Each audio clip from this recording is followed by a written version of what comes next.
gente, eu sou Fabi Andrade, sou gestora de ESG aqui no Cesa e a gente está com um grupo muito especial aqui nessa sala hoje para falar de um tema que é crucial hoje em dia para a nossa vida em sociedade, que é a consciência negra. Estamos no mês da consciência negra, estamos terminando esse mês, e a gente queria trazer para todo mundo, enquanto sociedade, a questão de que a consciência negra não é uma data comemorativa. É um trabalho coletivo, é um trabalho diário que a gente tem de modificar estruturas muito profundas da sociedade. Então, para isso, a gente tem convidados que eu gostaria que se apresentassem. Vou fazer uma rodinha aqui no sentido horário para a gente não se complicar. Então, Normando, por favor. Oi, pessoal, prazer estar aqui nessa mesa. Meu nome é Normando, eu sou analista de soluções educacionais aqui no Cesa, sou psicólogo também e estou aqui para bater um papo um pouquinho sobre consciência negra, com o pessoal. Tá. Oi, Tatalina, mas vocês podem me chamar de Tata. Eu sou designer, também aqui no Cesa, e também sou professora de design no mestrado, enfim, pós-graduação. E estou muito feliz pelo convite, obrigada. Acho que vai ser uma troca incrível. Elda? Eu, antes de me apresentar, eu queria agradecer muito o convite, né? Fiquei muito feliz, muito emocionada de poder estar aqui conversando com vocês sobre essa temática. Agradeço muito mesmo o convite. Eu sou Elda, sou gestora da área de pesquisa e dos programas Stricto Sensu aqui na Cesar School. Joia. E a gente vai descobrir o mistério da presença de Elda já já. Mas eu queria começar essa rodada de conversa perguntando para a Tata. Qual foi o momento que você percebeu que precisava responder ao racismo à altura? Porque o racismo a gente escuta e a gente vive todos os dias. Quando é que você aprendeu que não dava mais para se calar frente a isso? Acho que o momento crucial para mim foi perceber que, por mais que eu fosse uma pessoa que já trabalhava como docente, já ocupava um cargo de certa hierarquia, né, no ambiente de trabalho, numa outra instituição, isso não me blindava de situações de racismo. Então, chegou o momento que eu comecei a criar estratégias de bater mais incisivamente, de maneira educada, né, porque senão se distorce tudo que a gente fala, porque da maneira como eu estava fazendo, que era só, tipo, ouvir e meio que desviar, não funcionava mais. Então, foi mais especificamente numa situação de trabalho, assim, foi muito maluco, acho que vale até a pena, assim, comentar. Eu ministrava aula à noite, mas na época, enfim, estudante também do doutorado, então passei o dia todo, tipo, vestida de maneira casual, dei aula à noite, e quando eu saí da instituição, o carro de um pai de estudante trancou meu carro, assim. Então, eu só botei as coisas dentro do meu carro, saí e bati no vidro dele. E pedi pra ele, enfim, puxar o carro pra eu sair. Aí ele muito rapidamente, eu acredito que ele não tenha feito assim diretamente, mas ele estava no telefone e ele fez assim: "Tem hoje não", e baixou. E aí eu lembro que essa situação me marcou, porque na época eu já era uma pessoa que ministrava aulas sobre design e racismo. Imaginei que fosse ter 300.000 reações, e eu só consegui ir pra frente do carro dele e, tipo, meio que destrancar o meu, pra ele ver a luz acendendo. E eu passei uma semana muito mal, assim, eu lembro de discutir muito isso em terapia e disse: "Não, isso não pode acontecer mais, assim, eu vou criar estratégias, inclusive de presença, de como eu construo minha imagem, de como eu construo meu discurso para isso não passar mais, assim, para as pessoas não se sentirem mais confortáveis em ser", sabe. Acho que isso foi uma virada de chave importante para mim. Uma virada de chave importante e chocante para a gente ouvir esse relato. São questões que a gente passa no dia a dia que, muitas vezes as pessoas nem acreditam que aconteçam, mas elas são reais e machucam muito. Elas, no final das contas, elas, vitimizam, caem nas costas da gente. A carga emocional, tudo isso acaba caindo nas costas da gente e isso é um fardo muito pesado para carregar. E você, Normando, a pergunta que a gente tem para você é: o que é que o racismo estrutural ele te ensinou sobre sobrevivência dentro das organizações de educação e tecnologia? Eu tava aqui pensando quando o Tata tava falando, porque naturalmente nesse lugar de pessoa preta você acaba passando por algumas situações não tão confortáveis assim o tempo todo, né. Então, é uma forma de você se deparar tanto com o racismo mais agressivo, mas também um pouco mais velado, assim, né. Então, eh, dentro de contextos de trabalho, eu já, vivenciei algumas experiências que parecem num tom de piada ou parecem uma coisa meio, eh, mais leve, mais menos escancarada, mas que naturalmente acabam mostrando como o racismo ele aparece, né. Então, desde coisas tipo, botam uma trança no cabelo e: "Ah, mas teu cabelo já era bonito", ou enfim, querer tocar no cabelo das pessoas, querer fazer esse tipo de coisa. E eu lembro de, nesse lugar, né, de ser uma pessoa que trabalha com educação, com tecnologia, já querer intervir, assim, nesse pensando: vamos fazer uma ação de letramento aqui dentro e tal", mas você acaba entendendo que, pelo racismo não ser só essas ações, ele ter toda uma estrutura por trás, só isso não é o suficiente, né. E aí, assim, pra mim é muito forte de pensar e muito difícil também de lidar com essa posição de ser a pessoa que tem que ficar ensinando, que tem que ficar falando o que é apropriado, o que é que não é, quando não é mais. Eu lembro de deixar de lado, assim, essa ideia de letramento justamente por isso, né. Um pouco do que a gente estava conversando antes de começar, né. Tipo, às vezes você cansa de ficar nesse lugar de ser o professor dessa coisa, de ser a pessoa que tem que ensinar, eh, sobre letramento racial, sobre o que é racismo, o que é que não é. Então, eu me deparo, assim, com racismo dentro do mercado de trabalho, com situações tanto explícitas quanto veladas, o tempo todo, assim.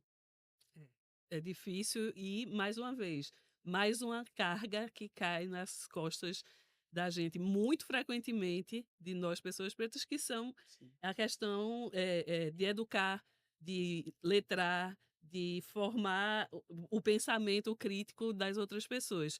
E aí, falando sobre isso, eu queria puxar a fala de Elda, que é uma aliada fantástica do movimento, por isso que ela está aqui, foi convidada com muito carinho por nós. E a gente queria entender como foi que esse despertar aconteceu com você? O que é que, te fez entender que ser aliado precisa de ação e não somente de pensamento? Eu primeiro fico honrada demais, né, de ser vista como uma pessoa aliada. Eu acho que não precisa acontecer nenhum fato extraordinário para que esse despertar ele aconteça, né. Basta a gente olhar para o lado e ver que a sociedade ela tá errada demais, né. Acho que como pessoa branca, a consciência que vem é a consciência do quanto esse racismo estrutural, ele veio de uma estrutura escravocrata, né, que ela permanece hoje, no no modelo pós-moderno, mas que ela permanece profundamente na nossa sociedade, né. E que nós, pessoas brancas, somos as pessoas responsáveis pela perpetuação desse modelo. Eu acho que esse é o ponto, né. E a branquitude encontrou a forma perfeita de tratar isso através da suposta meritocracia, né, de que eu estou num lugar porque eu sou melhor e com isso você tem, enfim, vários contextos de acesso bloqueados, né, de desiguais, especialmente ligados, e aí como professor eu acho que isso foi chegando cada vez mais, ligados ao contexto de conhecimento, que eu acho que é o maior bem, né, que a gente pode ter enquanto sociedade. Então, eh, eu limito o acesso, com isso eu consigo, como pessoa branca, me colocar entendendo que eu sou melhor numa perspectiva de meritocracia e eu estou em melhores cargos e eu sei mais ou sei melhores coisas, porque esse acesso ele não é correto, né. E acho que chega um momento que esse despertar ele acontece, a sociedade ela é muito cruel com todos nós, né, porque a gente cresce nessa estrutura que é muito forte, e a gente precisa realmente ter um movimento enorme, coletivo, de mudar essa realidade, né? Enfim, de se incomodar quando você está num ambiente que não tem outras pessoas negras, de se incomodar quando essas pessoas estão, mas apenas servindo pessoas brancas, né? Isso tem que doer. E isso sangra, né, minha gente? Acho que isso sangra muita gente. Tem que ter mais educadores É, negros. verdade. E eu tenho uma pergunta aqui que é uma pergunta de enfiar o dedinho na ferida, que é o que é que as pessoas brancas ainda não entenderam sobre o antirracismo, sobre a necessidade do antirracismo? Eu não acho que elas não entenderam. Eu acho que a maioria das pessoas brancas não está disposta a perder o seu privilégio. Hum. Eu não acho que isso é uma questão de entendimento. É não mudar uma estrutura que me beneficia, né? Então aí vem um imenso combate às cotas, a todas essas ações que são ações mínimas, né? De, enfim, tentar remar contra essa maré muito forte, essa estrutura muito forte racista. Então, eu não acho que falta entendimento, não. Eu acho que falta a disposição de perder o privilégio branco, porque a branquitude ela é formada basicamente em cima de um privilégio. E aí a leitura da maioria da sociedade branca é, enfim, repartir uma fatia desse bolo que ele antes não era partido, mas é uma visão de mundo que não cabe mais. Verdade. E trazendo isso para da problemática para a solucionática. Queria perguntar para a Tata, o que é que você acha que pode ser transformado na sociedade, inclusive utilizando o que a gente tem de conhecimento de design, o que a gente tem de conhecimento de transformação de mundos?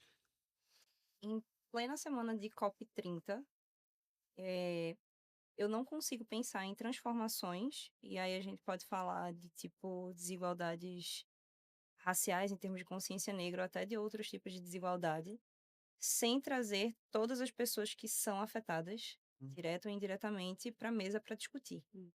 Enquanto designer, e enquanto essa coisa de que eu encontro solução e de que as coisas, são participativas, eu preciso realmente fazer com que elas sejam participativas. Então, se esse copo, por exemplo, ele vai ser usado por tanta gente, por que que só o meu olhar de designer tá aqui, no meu entendimento de, sei lá, de ergonomia, no meu entendimento de cor, de forma, assim, né? Simplificando muito a atividade do designer. Então, eu preciso ouvir todas as vozes e eu preciso entender quais são todas as especificidades e vivências dessas pessoas para realmente fazer com que aquilo seja o mais abrangente possível. E, principalmente, entendendo que tipo de tecnologias, que sejam tecnologias que eu chamo de tecnologias duras ou até tecnologias sociais, de como esse copo ele é utilizado, de como ele é construído, ou de como culturalmente ele é adaptado para cada realidade, sabe? Então, eu não consigo pensar em nenhum tipo de ação efetiva que não seja por meio da educação e que não seja por meio de uma escuta realmente ativa e de uma produção que seja realmente participativa, sabe? Verdade. E aí, trazendo essa questão da sua visão da necessidade de educação, aí eu trago a pergunta aqui para Normando.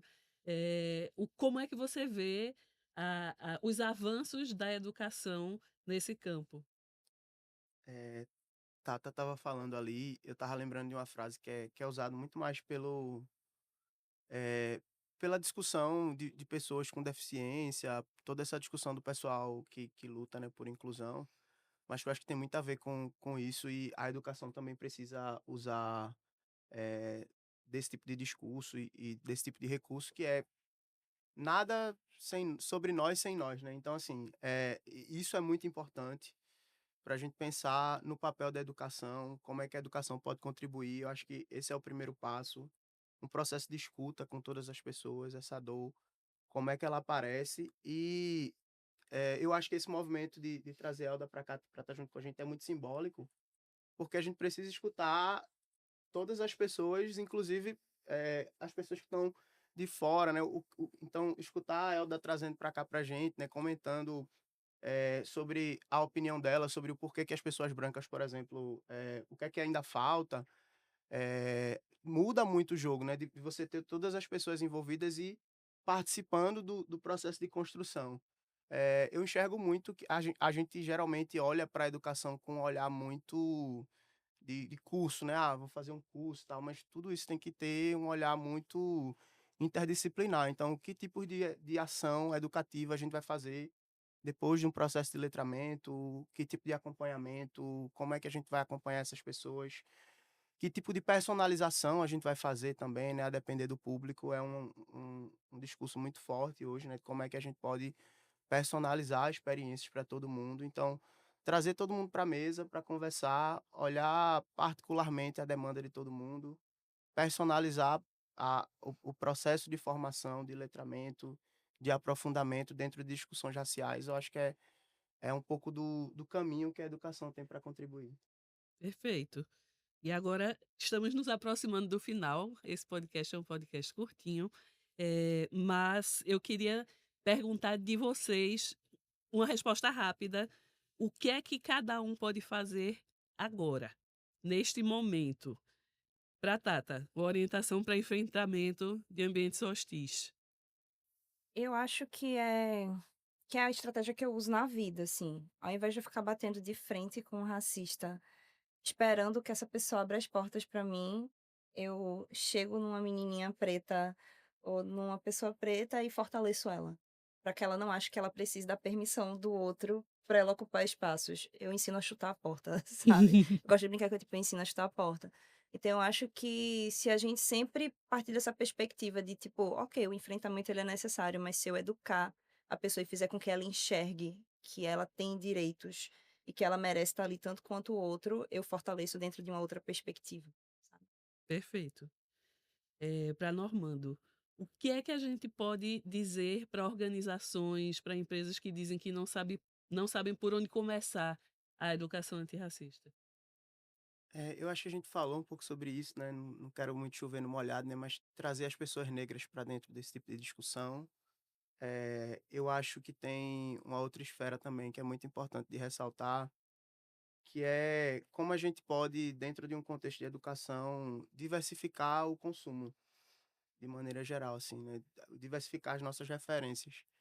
No final das contas, a gente é muito desse lugar, né? Eu sou a soma dos meus pais, das minhas mães, das pessoas que eu admiro.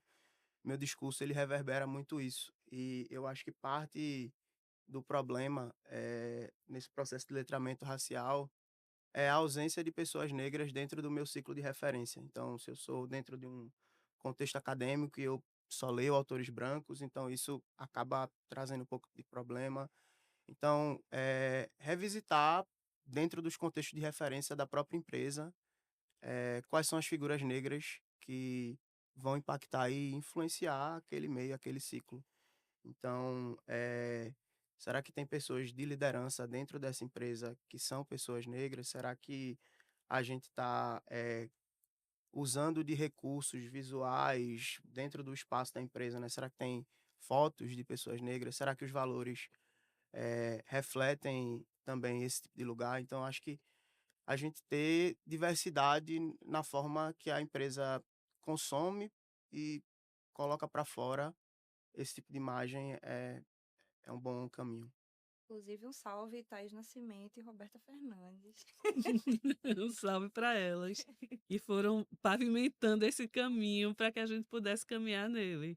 Verdade. Para Elda, pessoas brancas que estão no modo tímido, o que você aconselha para elas? Veja, se você não tem uma atitude antirracista, você é um racista passivo, né? Acho que esse é o ponto. As pessoas acham que o racista é o que chega àquele extremo digamos, do movimento racista que a sociedade consegue classificar, que é o auge do absurdo. Mas aquela pessoa branca que está parada sem fazer nada, ela está sendo tão racista quanto, porque ela está ajudando a perpetuar e perpetuar e perpetuar essa estrutura, né? Aqui vem de uma visão que o racismo é uma ação isolada, né? E não uma estrutura que beneficia. Então, se eu não cometi uma ação isolada, a ideia, o imaginário é, então eu não sou racista. Eu não sou Mas se eu racista. contribuo para continuar esse ciclo, então, sim, você Sim, a pessoa é racista. Então, é o que eu chamo racista passivo, né? Você está se beneficiando, está se aproveitando daquilo. Então, a atitude antirracista, acho que o primeiro passo dela é você se incomodar de você frequentar espaços que pessoas negras não frequentam com a mesma camada de oportunidade, né? E se você cresce, se você está num lugar de algum tipo de poder, e aqui trazendo poder bem na ótica da decolonialidade mesmo, você tem a obrigação de fazer com que essas outras camadas de interseccionalidades tenham também o acesso, né? Então, acho que a quem muito é dado, muito é cobrado, né? Então, se você recebe, você passa a ter uma obrigação ainda maior de devolver isso à sociedade, sabe? Mas é isso, ser racista não é só cometer um ato isolado, mas se beneficiar de inúmeras formas, né, e perpetuar essa estrutura tão nociva à sociedade. Muito bom. Então, vamos encerrar aqui, mas deixando a reflexão para todo mundo que está assistindo a gente, de que se a luta é de todo mundo, a responsabilidade também é. Então, muito obrigada por estarem aqui com a gente. Falar uma coisa, sabe, Fique à Fabi? vontade. Essa luta ela é muito maior das pessoas brancas do que das pessoas negras de fato, né? Porque a gente está jogando para a vítima a responsabilidade de mudança desse processo. A gente tem que responsabilizar o algoz, certo? Muito Esse é o válido. ponto que eu acho que a gente tem que mudar isso. A gente está responsabilizando e culpabilizando a vítima e querendo que essa vítima, sem acesso, sem oportunidades, sem ferramentas, consiga, enfim, mudar um cenário do qual esse algoz aí está muito confortável. Exatamente. Isso não. A gente Vam- precisa mudar isso. Vamos mudar isso. Estamos começando agora com o próprio testemunho de uma pessoa branca, uma pessoa que tem os privilégios e entende que tem os privilégios. É um começo bem animador para nós. Mas, mais uma vez, muito obrigada a todos e a gente se encontra na próxima. Tchau, tchau.